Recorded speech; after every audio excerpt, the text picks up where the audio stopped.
galerinha! Aqui é a Sabrina, sua audiobooker preferida. Gostaria de apoiar o canal? Chave Pix na descrição. Obrigada pela ajuda. Dito isso, vem ouvir comigo. 6.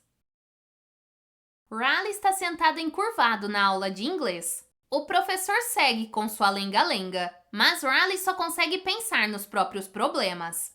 Tudo começou de maneira inocente na primavera passada, no mês de maio. Ele tinha esquecido a mochila na casa de seu amigo Zack depois da aula, e havia um trabalho dentro dela que precisava terminar até o dia seguinte. Riley mandou então uma mensagem ao amigo, na qual dizia que precisava passar lá para pegar a mochila.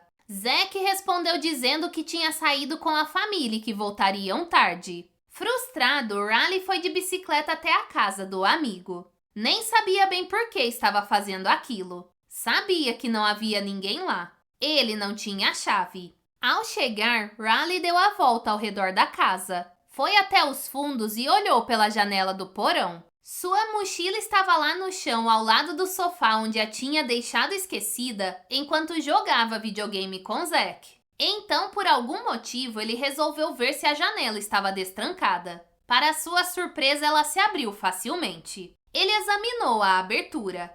Riley era alto e magro. Sabia que poderia passar sem problemas. E a porra da mochila estava logo ali. Ele olhou em volta para ver se havia alguém observando, mas a verdade é que não estava muito preocupado. Se alguém o visse, poderia explicar. Então decidiu entrar.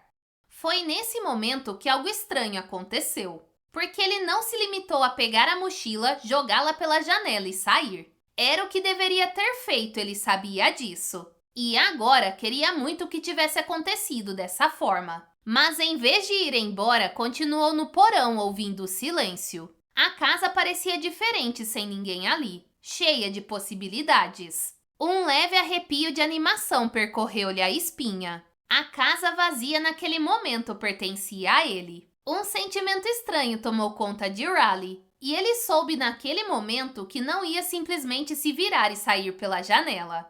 A primeira coisa que fez foi subir as escadas para ver se havia um escritório na casa, o lugar onde teria mais chances de encontrar um computador. Passou pelo quarto de Zack e deu uma olhada. Viu a prova de química do amigo jogada em cima da escrivaninha e percebeu que a nota era um pouco mais baixa do que Zack havia lhe dito. Riley se perguntou sobre o que mais ele teria mentido. Em seguida, foi até o escritório e tentou invadir o computador do pai de Zack. Embora não tenha conseguido, curiosamente sentiu uma onda de energia pelo desafio. No dia seguinte, quando Zack perguntou a ele sobre a mochila, Riley confessou envergonhado que havia entrado na casa dele pela janela do porão para pegar, e esperava que isso não fosse um problema. Zack naturalmente não deu importância. Na segunda vez em que invadiu uma casa algumas semanas depois, Riley estava mais nervoso. Mal podia acreditar que ia fazer aquilo de novo. Ele estava parado no escuro no quintal dos fundos da casa de Ben, um dos seus colegas de turma. Sabia que Ben e a família estariam fora no fim de semana e não viu nenhum sistema de segurança óbvio. Ele encontrou uma janela lateral de porão destrancada. Aquele ainda era um bairro onde as pessoas nem sempre trancavam todas as janelas e portas, quer estivessem em casa, quer não. Riley não teve dificuldade para entrar. Uma vez lá dentro no escuro, seus batimentos começaram a se acalmar. Ele não podia acender as luzes. E se os vizinhos tivessem sido avisados de que eles iam viajar? Felizmente era noite de lua cheia, e depois que seus olhos se adaptaram à escuridão, Riley conseguiu se mover sem problemas. Tomou o cuidado de não passar diante das janelas e em seguida subiu para os quartos. Encontrou um laptop sobre uma escrivaninha no quarto do casal. Dessa vez estava preparado. Usou um pendrive para iniciar o computador e conseguiu acessá-lo com muita facilidade. Depois de bisbilhotar um pouco, saiu da casa da mesma maneira que havia entrado. Se não tivesse ficado tão empolgado com sua ação de hacker, não teria continuado fazendo aquilo. Mas depois daquela casa houve outras. E ele foi ficando cada vez melhor na arte de invadir computadores. Gostava de ver as informações privadas das pessoas, mas nunca roubou nem adulterou nada. Nunca fez mal nenhum. Nunca deixou nenhum sinal de sua presença. Foi um erro dizer a Mark o que estava fazendo. Se pelo menos ele não tivesse enviado aquela mensagem idiota, Riley leva um susto ao ouvir seu nome sendo chamado nos alto-falantes. Na mesma hora, todos os olhos se voltam automaticamente para ele e depois se desviam de novo. Ele guarda os livros na mochila e vai sem pressa até a porta, mas está bastante constrangido. Sente o rosto ficando levemente vermelho. Ele desce 3 lances de escada até a secretaria com suor brotando da pele. Riley nunca é chamado à secretaria. Está com receio de que isso tenha alguma coisa a ver com as invasões. Será que a polícia veio atrás dele? Será que havia câmeras em algum lugar e ele não percebeu? Talvez alguém o tenha visto sair de uma casa e o reconhecido. Ele luta contra a vontade de pegar suas coisas no armário e fugir de tudo aquilo. Ir correndo para casa e se esconder no quarto. Quando chega à secretaria, fica aliviado ao ver sua mãe esperando por ele, sem polícia à vista. Temos um compromisso, diz ela. Pegue suas coisas. Vou esperar no carro. A apreensão de Riley volta a crescer. Enquanto eles seguem rumo ao centro da cidade para encontrar o advogado, um silêncio terrível se instala no carro. Seu pai trabalha ali perto no centro comercial e o combinado é que ele os encontre lá. Riley passa o tempo todo preocupado com o que o advogado vai dizer. O escritório de advocacia é intimidador. Ele nunca esteve em um lugar assim antes. Fica no último andar de um prédio comercial e há portas de vidro e móveis elegantes por toda a parte. Uma rápida olhada e dá para perceber que aquilo deve estar custando aos seus pais uma fortuna. Paul já está na recepção quando eles chegam e mal olha para o filho. Riley fica ali sentado com os pais esperando o cabisbaixo. Eles sem dúvida estão constrangidos por estar ali fingindo ler o New Yorker. Riley nem se dá ao trabalho de pegar uma revista. Apenas olha para os pés sentindo falta do celular. Pouco tempo depois, eles são conduzidos por um corredor silencioso e acarpetado até um espaçoso escritório com uma vista impressionante do rio. O advogado atrás da grande mesa se levanta e aperta a mão de cada um deles. Riley sabe que está com as mãos suadas de nervoso. As mãos do advogado estão frias. Ele sente uma antipatia imediata por Emílio Galo, um homem corpulento que olha fixamente para ele como se o estivesse avaliando. Então me conte o que aconteceu, Riley. Pede Galo.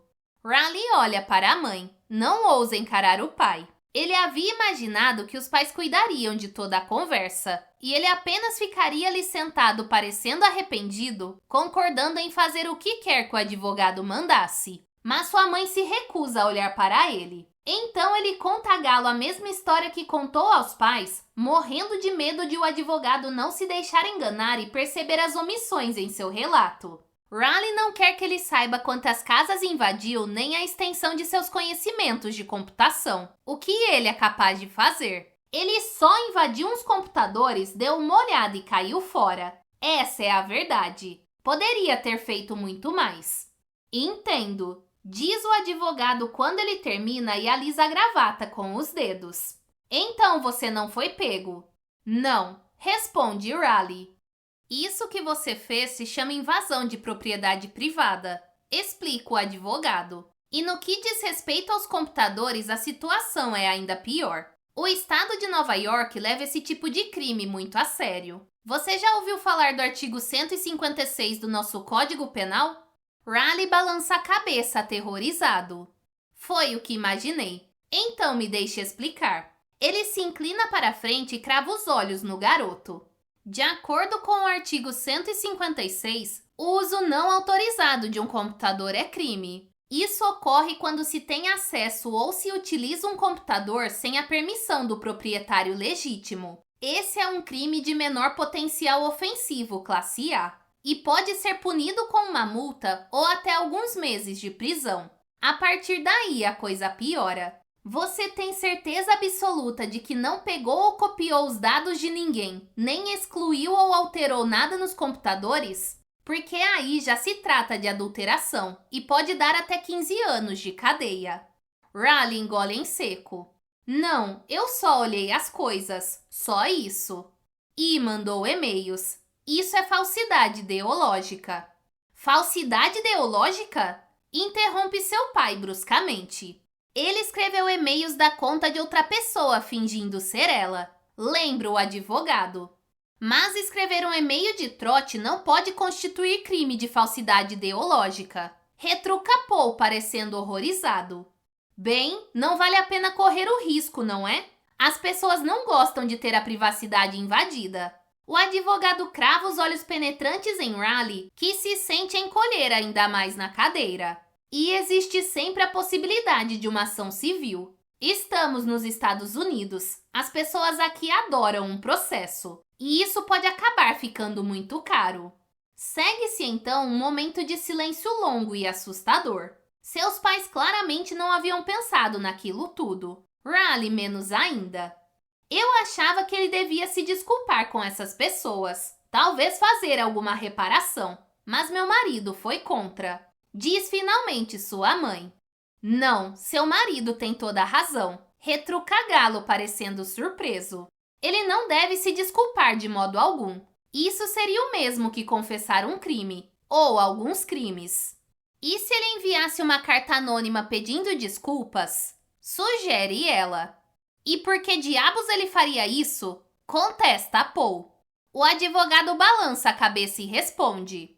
Sinto muito. Esse seria um gesto adorável. E eu sou só um advogado criminal cínico. Mas seria algo muito tolo. É melhor que essas pessoas simplesmente não saibam que ele esteve lá. Riley percebe que a mãe enrubesce com a repreensão. Me conte um pouco mais sobre esse outro garoto, o Mark. Pede Galo. Quem é ele? É um amigo da escola. E quanto ele sabe? Só que invadiu as casas. E que mexi nos computadores. E acha que ele deduraria você? De jeito nenhum, responde Riley com firmeza. E o que faz você ter tanta certeza disso? Pergunta o advogado. Riley de repente já não se sente mais tão seguro, mas afirma. Eu só sei. Alguma coisa em qualquer rede social com que devemos nos preocupar? Riley fica vermelho e balança a cabeça. Não sou tão idiota assim. O advogado se recosta na cadeira parecendo discordar. Então olha para os pais de Riley. Meu conselho é ficar quieto e não fazer nada. Se ninguém prestar queixa e a polícia não aparecer à porta de vocês, considerem-se sortudos. Mas me deixe lembrar uma coisa a você, rapaz. E nesse momento ele se inclina para a frente e volta a cravar os olhos penetrantes e perspicazes em Riley. De que a sorte não dura para sempre. Portanto, recomendo fortemente que você abandone agora mesmo a sua vida de crimes. Porque se for pego, com certeza será mandado para um reformatório. Riley engole em seco, nervoso. E com isso eles se levantam para sair. Olivia não diz uma palavra no caminho de volta para casa. Sua mente está um turbilhão. Ela está furiosa com Riley e também com a situação. Ela se arrepende de ter enviado aquelas 2 cartas anônimas. Não contará a ninguém sobre elas, mas agora teme que possam voltar para assombrá-la. Ouve em sua mente a voz do advogado. Seria algo muito tolo. Por que não deixou as coisas como estavam? É nisso que dá ser ético. Tentar fazer o mais correto no mundo louco e cínico que não dá a mínima para o que é certo. Qual é o problema em pedir desculpas? Parece que o que mais importa é não ser pego e se safar. Ela não gostou muito do advogado, mas ele infelizmente parece saber o que está fazendo. Perto dele, ela parece uma pessoa ingênua. Olivia não consegue deixar de pensar no que seu filho deve estar aprendendo com tudo isso. Talvez ele esteja assustado com a ideia de ser preso, o que é bom. Ainda que provavelmente não esteja tão assustado quanto ela. Mas ela gostaria, na verdade, que Riley entendesse porque o que ele fez foi errado. E não só que tivesse medo do que poderia acontecer com ele. Como é possível ensinar aos filhos o que é o certo e o que é o errado quando tanta gente em posição de autoridade se comporta tão mal o tempo todo? Que diabos está acontecendo com os Estados Unidos? Carmine desfrutou seu jantar solitário, um único pedaço de peito de frango acompanhado de salada, à mesa da cozinha com a televisão desligada. Ela tem princípios. Está acostumada a preparar suas refeições noturnas, ainda que às vezes se pergunte por que se dá esse trabalho. Possui livros de culinária que enaltecem o prazer de cozinhar só para si, mas isso não parece muito prazeroso para ela. Adorava cozinhar para o marido e os filhos, mas seu marido morreu e seus filhos agora estão ocupados com as próprias vidas. Nos últimos tempos, ela criou outra rotina: fazer uma pequena caminhada à noitinha pelo bairro. Rotinas proporcionam estabilidade para dias vazios, e as caminhadas servem tanto como exercício quanto para satisfazer sua curiosidade natural pelos vizinhos. Carmine segue pela rua Finch, vira na Sparrow e depois volta para a própria rua. É um longo quarteirão e uma boa caminhada. Pretende manter essa rotina enquanto o clima permitir, admirando as casas bem cuidadas, olhando pelas janelas acesas de lares aconchegantes. Esta noite, enquanto caminha, pensa no arrombamento e na carta. Até agora só falou sobre o assunto com a vizinha que mora bem ao lado de sua casa, Zoe Puntidio. Zoe é a única pessoa com quem fez amizade no bairro. Carmina ainda não decidiu se vai deixar o assunto para lá ou se vai tentar descobrir quem invadiu sua casa. Por um lado, sente uma compaixão natural pela mãe que escreveu a carta. Por outro, está um pouco indignada e deseja fazer algo a respeito. Ao virar a esquina em direção à própria rua, ela se aproxima de uma casa toda iluminada. Consegue ver pelas grandes janelas depois do gramado a sala de estar, onde se reúne um pequeno grupo de mulheres. Elas conversam e riem animadas com taças de vinho nas mãos. Nesse momento, Carmine nota outra mulher chegando apressada. Ela segue em direção à entrada da casa segurando um livro e toca a campainha. Carmine ouve brevemente o som abafado de vozes enquanto a porta se abre e a recém-chegada entra. Mas logo o som desaparece de novo. É um clube de leitura. Carmine percebe com uma pontada de nostalgia detendo-se por um momento. A nostalgia é acompanhada de um toque de ressentimento. As pessoas aqui não têm sido muito amigáveis.